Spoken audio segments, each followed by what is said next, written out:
সুপ্রিয় শিক্ষার্থীবৃন্দ, শুভ সকাল। আমরা আজকে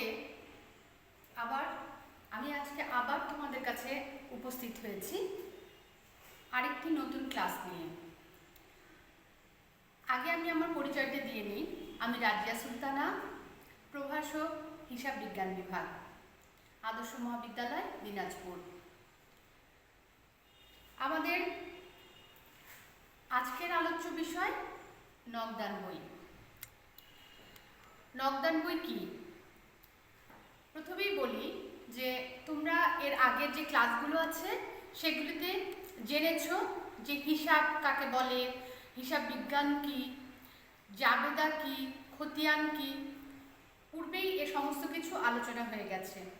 আমরা জানি যে প্রতিদিন ব্যবসা প্রতিষ্ঠানে যে আর্থিক লেনদেনগুলি সংগঠিত হয় সেগুলি একত্রিত করে কোথায় রাখা হয়? সবগুলি একত্রিত করে কিন্তু জাবেদা বইতে রাখা হয়। জাবেদা বইতে সমস্ত রকমের অর্থাৎ যাবতীয় হিসাব জাবেদা বইতে অন্তর্ভুক্ত হয়ে থাকে। নগদ টাকার লেনদেন, ধারে, ব্যাংকে পাওনাদার থাকে, দেনাদার থাকে, বিভিন্ন ধরনের হিসাব অন্তর্ভুক্ত থাকে। কিন্তু আমরা বলবো যে আজকে আমি যে বিষয়টি নিয়ে তোমাদের আলোচনা করছি সেটা হচ্ছে নকদান বই, অর্থাৎ যে বইতে শুধুমাত্র নগদ টাকার লেনদেন লিপিবদ্ধ করা হয়ে থাকে তাকে নকদান বই বলে। এখন আসো যে নকদান বইকে আসলে জাবেদা বই কেন বলা হয়? নকদান বইকে জাবেদা বই বলা হয় এ কারণেই যে ঠিক প্রাথমিক বইয়ের মতো এখানে তারিখের ক্রমানুসারে সাজানো হয়, তারপরে ব্যাখ্যা দেওয়া হয়, এ সমস্ত কিছুই থাকে, যার কারণে নকদান বইকে জাবেদা বইয়ের সাথে তুলনা করা হয়ে থাকে। নকদান বইয়ের দুটি দিক থাকে, একটি ডেবিট দিক আর একটি ক্রেডিট দিক। এখন ডেবিট পাশে যে সমস্ত আমরা কি গ্রহণ করি সেটা ডেবিট দিকে, এবং যেগুলো পরিশোধ করা হয়, প্রদান করা হয়, সেগুলো ক্রেডিট দিকে। আমরা জানি যা কিছু লেনদেনের গ্রহণ করা হয় তা ডেবিট এবং যা প্রদান করা হয় তাই ক্রেডিট। ঠিক নকদান বইয়ের দুটি দিকে আলাদা আলাদা করে এই জিনিসটি লিপিবদ্ধ করা হয়ে থাকে। এখন আসো যে নকদান বই আমরা কয়টি নকদান বই করি? আমরা সাধারণত 1 ঘরা, 2 ঘরা, 3 ঘরা এবং খুচরা নকদান বই করে থাকি। এই 1 ঘরা নকদান বই, 2 ঘরা নকদান বই, 3 ঘরা নকদান বই ঠিক একই রকমের, কিন্তু এখানে তফাৎ শুধু এতটুকুই যে 1 ঘরা নকদান বইয়ে টাকার ঘর একটি থাকবে, 2 ঘরা নকদান বইয়ে টাকার ঘর দুটি থাকবে, 3 ঘরা নকদান বইয়ে টাকার ঘর 3টি থাকবে। অর্থাৎ আমরা সহজেই আইডেন্টিফাই করতে পারি যে নকদান বইয়ের 1 ঘরা নকদান বই, 2 ঘরা নকদান বই, 3 ঘরা নকদান বই, আমরা এটিকে চিহ্নিত করব টাকার ঘর দিয়ে। অর্থাৎ যখন নগদ টাকা, শুধুমাত্র নগদ টাকার লেনদেন হবে, সেটি হবে একটি মাত্র ঘর, সেটি নগদ টাকা, সেটি 1 ঘরা। আবার যখন ব্যাংকের সাথে লেনদেন করা হবে, অর্থাৎ নগদ এবং ব্যাংক দুটি আছে এবং এই দুটি টাকা আলাদা আলাদা করে লেখার জন্য আলাদা ঘর তৈরি করতে হবে, তাহলে এটি হচ্ছে 2 ঘরা নকদান বই। আরেকটি হচ্ছে নগদ টাকা, ব্যাংক টাকা আর বাট্টা, যেটিতে আমরা ছাড় পেয়ে থাকি। অর্থাৎ এই যে ছাড় পাওয়ার যে ঘরটি থাকবে এটিকে বাটার ঘর বলে। এই বাটার ঘর সহ মোট 3টি, অর্থাৎ নগদ টাকা, ব্যাংক টাকা এবং বাটার টাকা, এই 3টি ঘর যে ঘরে থাকবে, অর্থাৎ এটিকে বলে 3 ঘরা নকদান বই। তো আমি যতই আলোচনা করি তোমাদের সামনে তখনই এই বিষয়টি পরিষ্কার হবে যখন আমি তোমাদেরকে একটি উদাহরণের মাধ্যমে একটি অঙ্ক করিয়ে দিব, তখনই তোমরা বুঝতে পারবে আসলে নকদান বই কিভাবে করতে হয়। ঠিক আছে, তাহলে এখন আমরা একটি উদাহরণ দেখি।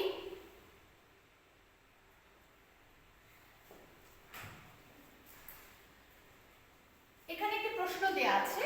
প্রশ্নটি হচ্ছে, আমি প্রশ্নটি পড়ছি, তোমরা একটু ভালো করে শোনো। জনাব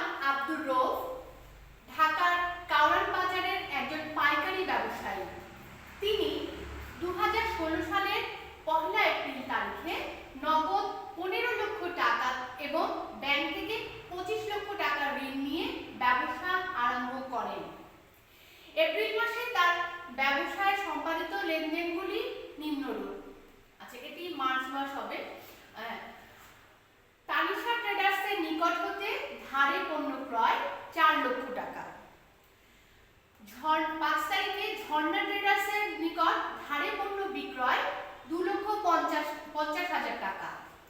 10 তারিখে নগদে ও চেকে পণ্য ক্রয় যথাক্রমে 2,50,000 টাকা এবং 3 লক্ষ টাকা। 15 তারিখে নিম্নমানের জন্য ঝর্ণা ট্রেডার্স 25,000 টাকার পণ্য ফেরত পাঠায়।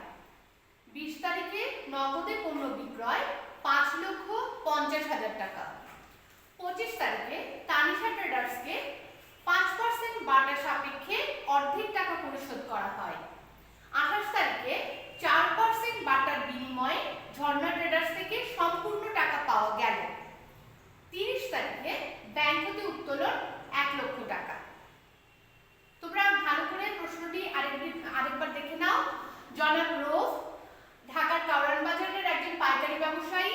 তিনি 2016 সালের 1 এপ্রিল তারিখে নগদ 15 লক্ষ টাকা এবং ব্যাংক থেকে 25 লক্ষ টাকা ঋণ নিয়ে ব্যবসা আরম্ভ করেন। এপ্রিল মাসে তার ব্যবসায় সম্পাদিত লেনদেনগুলি ছিল: 2 তারিখে তানিশা ট্রেডার্সের নিকট হতে ধারে পণ্য ক্রয় 4 লক্ষ টাকা। 5 তারিখে ঝর্ণা ট্রেডার্সের নিকট ধারে পণ্য বিক্রয় 2,50,000 টাকা। 10 তারিখে নগদে ও চেকে পণ্য ক্রয় যথাক্রমে 2,50,000 টাকা ও 3 লক্ষ টাকা। 15 তারিখে নিম্নমানের জন্য ঝর্ণা ট্রেডার্স 25,000 টাকার পণ্য ফেরত পাঠায়। 20 তারিখে নগদে পণ্য বিক্রয় 5,50,000 টাকা। 25 তারিখে তানিশা ট্রেডার্সকে 5% বাটা সাপেক্ষে অর্ধেক টাকা পরিশোধ করা হয়।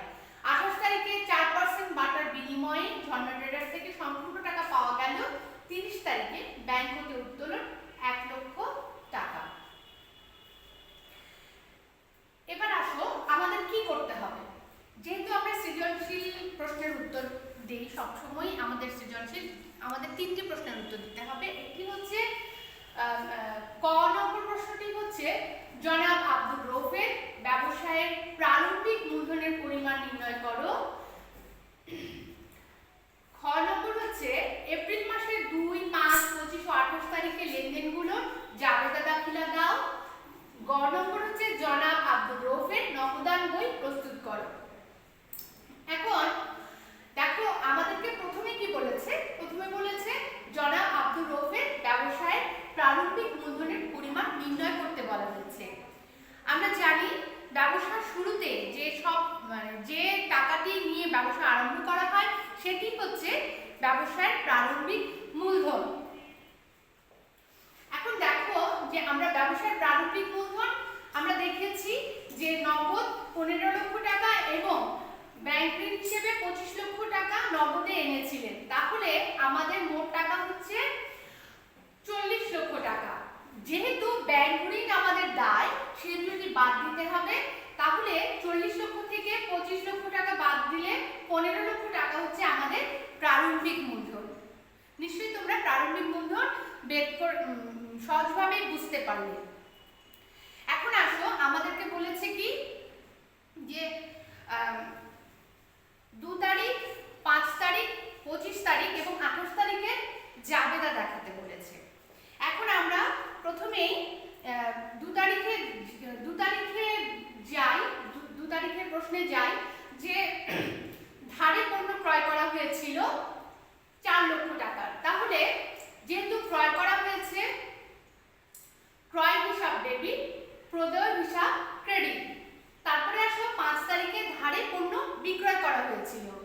ধারে পণ্য যদি বিক্রয় করা হয় সেক্ষেত্রে আমরা জানি প্রাপ্য হিসাব ডেবিট এবং বিক্রয় হিসাব ক্রেডিট। দেখো প্রাপ্য হিসাব ডেবিট, বিক্রয় হিসাব ক্রেডিট।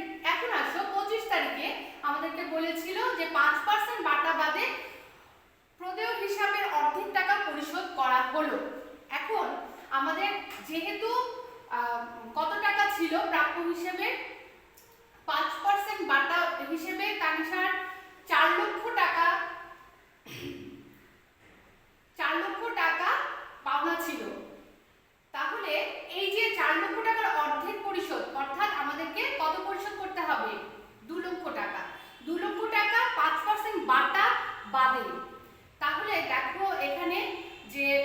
হিসাব ডেবিট, নগদান হিসাব ক্রেডিট, প্রাপ্ত বাটা হিসাব ক্রেডিট। 1,90,000 5% বাটা 2 লক্ষর মধ্যে 10,000 টাকা, তাহলে হচ্ছে টোটাল 2 লক্ষ টাকা। এখন আসো 28 তারিখে আমরা কি জানি যে তোমার হচ্ছে আমরা ঝর্ণা ট্রেডার্সের নিকট থেকে ঝর্ণা ট্রেডার্সের কাছ থেকে কত টাকা পাবো?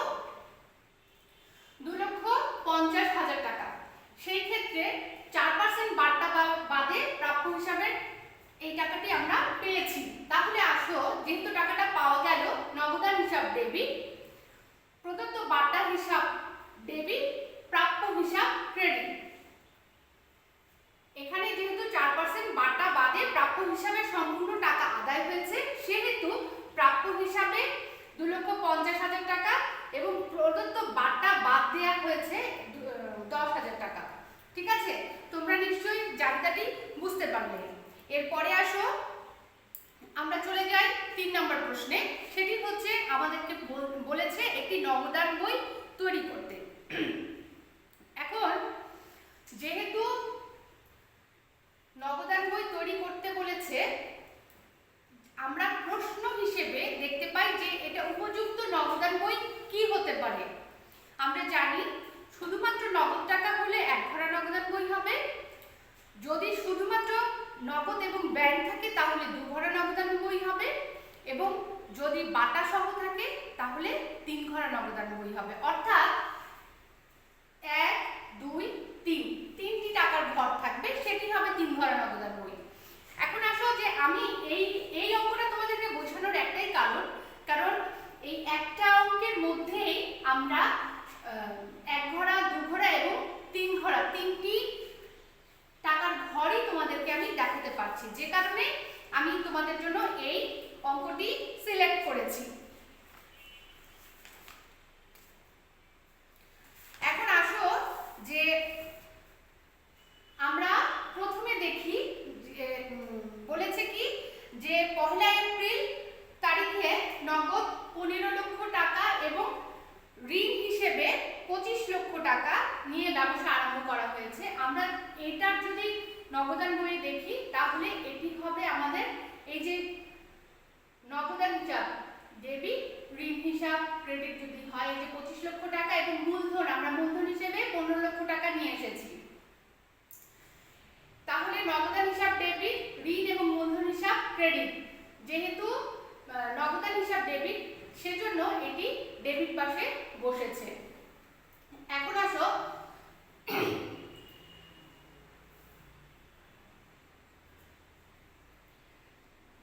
আমরা দেখি যে 2 তারিখে যেহেতু তানিশা ট্রেডার্সের নিকট ধারে পণ্য ক্রয় 4 লক্ষ টাকা, সেখানে ধারে কোনো মানে লেনদেনই নগদান বইয়ে অন্তর্ভুক্ত হবে না। অর্থাৎ 2 তারিখের কোনো লেনদেনই এই নগদান বইয়ে অন্তর্ভুক্ত হয়নি। এবার আসো 5 তারিখে ঝর্ণা ট্রেডার্সের নিকট ধারে পণ্য বিক্রয়। এর আগের প্রশ্নটি ছিল ধারে পণ্য ক্রয়, এবার এসেছে ধারে পণ্য বিক্রয়। তাহলে আমরা দেখতে পাচ্ছি 2 তারিখ এবং 5 তারিখের এখানে কোনো অন্তর্ভুক্তি নেই, অর্থাৎ ধারে কোনো কিছুই নগদান বইয়ে আসবে না। এবার আসো 10 তারিখে যে নগদে ও চেকে পণ্য ক্রয় যথাক্রমে 2,50,000 টাকা এবং 3 লক্ষ টাকা। নগদে এবং চেকে পণ্য ক্রয়, যদি নগদে এবং চেকে হয়, অর্থাৎ আমাদের নগদ টাকা এবং ব্যাংক দুটোতেই আমাদের লেনদেনটি প্রভাবিত হয়েছে, যার কারণে ক্রয় হিসাব ডেবিট, নগদান হিসাব এবং ব্যাংক হিসাব ক্রেডিট। এজন্য ক্রেডিট পাশে নগদ টাকা এবং ব্যাংক টাকা বসিয়েছি। এবার আসো 15 তারিখে নিম্নমানের জন্য ঝর্ণা ট্রেডার্স 25,000 টাকার পণ্য ফেরত পাঠায়।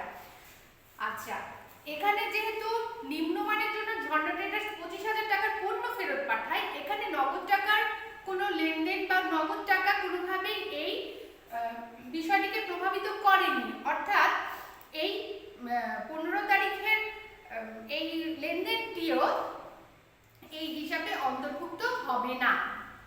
এখন আসো 20 তারিখে নগদে পণ্য বিক্রয় 5,50,000 টাকা। তাহলে 20 তারিখে যদি আমরা এটা করি তাহলে কি হবে? নগদান হিসাব ডেবিট, বিক্রয় হিসাব ক্রেডিট।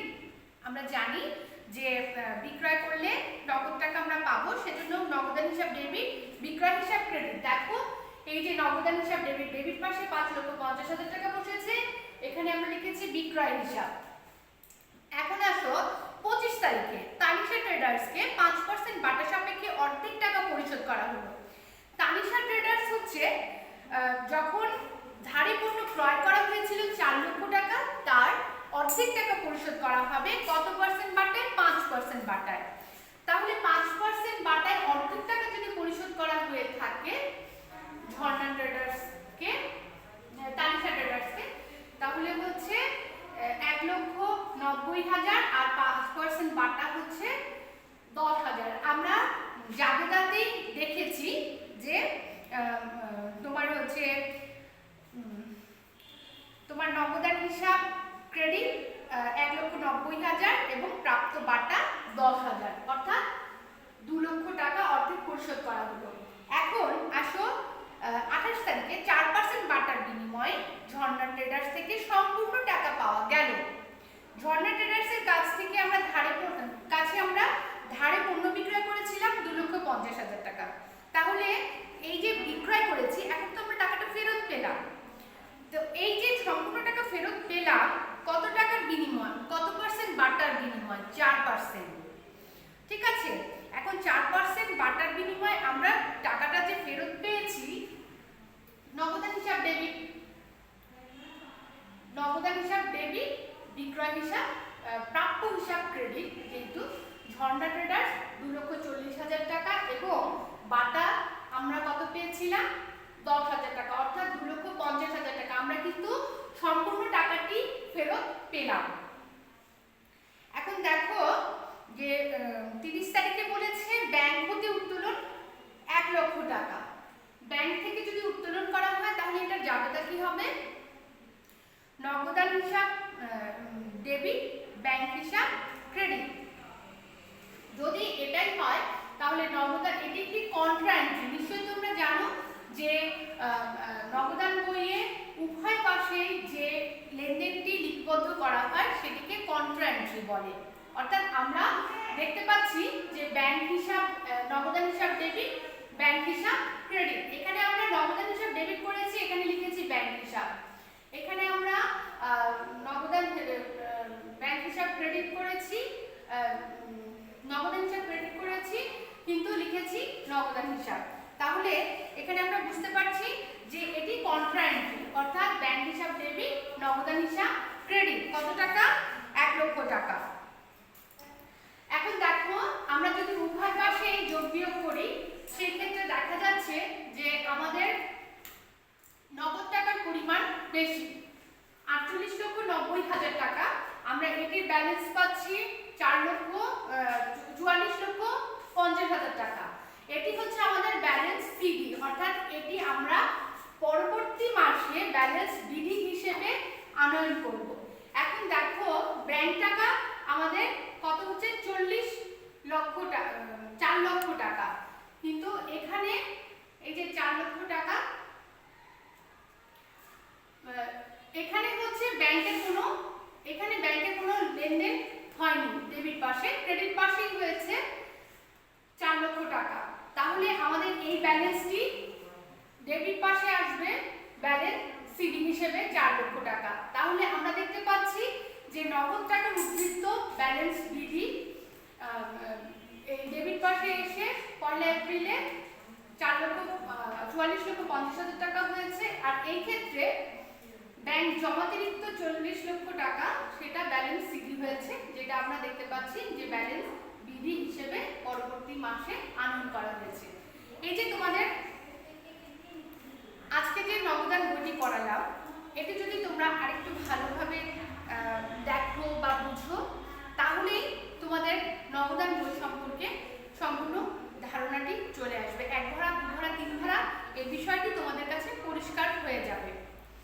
তো আশা রাখি যে তোমরা এই ক্লাসটি খুব ভালোভাবে পর্যালোচনা করবে এবং পরবর্তী ক্লাসের প্রস্তুতি নিবে। আমি শীঘ্রই তোমাদের সাথে আমার পরবর্তী ক্লাসে দেখা হবে। তোমরা ভালো থাকবে, সুস্থ থাকবে এবং